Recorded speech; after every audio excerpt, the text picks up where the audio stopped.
Ah ben, choisissez quelqu'un, c'est vous qui avez le micro, je ne sais pas. Oui, Philippe Couon, de la Côte d'Ivoire, Afrique Presse. Le G20 vient de débattre du partenariat avec l'Afrique. On a vu le plan Marshall avec l'Europe, qui a coûté près de 150 milliards de dollars aujourd'hui pour une conversion. Concrètement, combien les pays du G20 sont prêts à mettre, en tout cas dans l'enveloppe, pour sauver l'Afrique? Et quelle sera la contribution de la France? Alors, je vais vous dire, je ne crois pas une seule seconde à ce genre de raisonnement. Pardon d'être aussi direct. Il y a eu plusieurs enveloppes qui ont été données.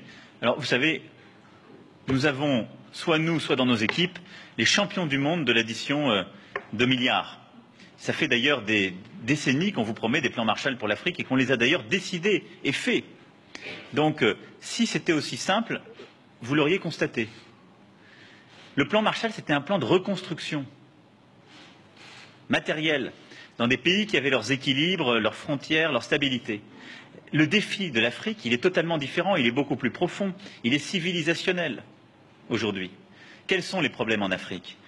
Les États faillis, les transitions démocratiques complexes, la transition démographique qui est, je l'ai rappelé ce matin, l'un des défis essentiels de l'Afrique.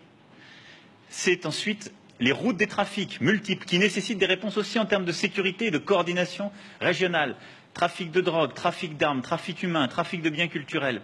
Et c'est le fondamentalisme violent, le terrorisme islamiste. Tout ça aujourd'hui mélangé crée les difficultés de l'Afrique, en même temps que nous avons des pays qui réussissent formidablement, un taux de croissance extraordinaire qui fait dire à certains que l'Afrique est une terre d'opportunités.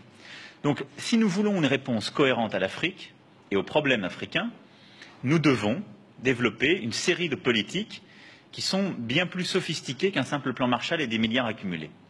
Partout où le secteur privé peut s'impliquer, il doit s'impliquer, nous devons l'orienter. C'est ce que nous sommes agréés avec la Banque mondiale. En matière d'infrastructures essentielles, d'éducation, de santé, là, il y a un rôle pour le financement public et c'est dans ce cadre que nous devons agir. C'est notre responsabilité. En matière de sécurité, nous devons agir en lien avec les organisations régionales africaines. C'est ce que, par exemple, la France fait avec l'opération Barkhane au Sahel, mais plus largement à travers ce que nous avons installé dimanche dernier au G5 Sahel.